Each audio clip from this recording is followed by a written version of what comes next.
इकडे सांगली लोकसभेमधील महाविकास आघाडीचे उमेदवार चंद्रहार पाटील यांच्या प्रचारार्थ तासगावमध्ये सभा झाली आणि या सभेमधून महाविकास आघाडीच्या नेत्यांनी भाजपवरती जोरदार टीका केली।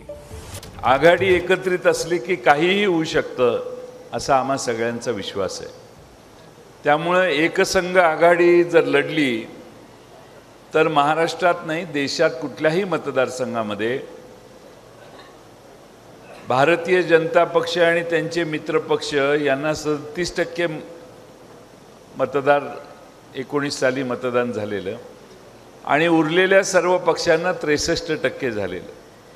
ही आकडेवारी अशीच जर पाहिली तर महाराष्ट्रात कुठल्याही मतदारसंघामध्ये भारतीय जनता पक्षाची सहजासहजी डाळ शिजणार नाही।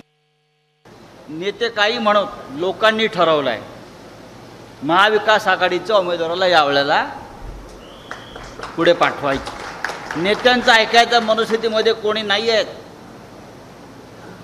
लोक रस्त्यावर उतरलेत, लोकांनी निवडणुका हातात घेतलेल्या आहेत। या वेळेला घरापर्यंत जर लिफाफा पोचला भरलेला तरी लोक मतदान हे महाविकास आघाडीला देणार आहेत। वातावरण ढवळून निघालेलं आहे आणि त्याच्यामुळे भारतीय जनता पक्षाच्या पायाखालची वाळू सरकलेली आहे। ती अशीच सरकू द्या। एबीपी माझा, उघडा डोळे बघा नीट।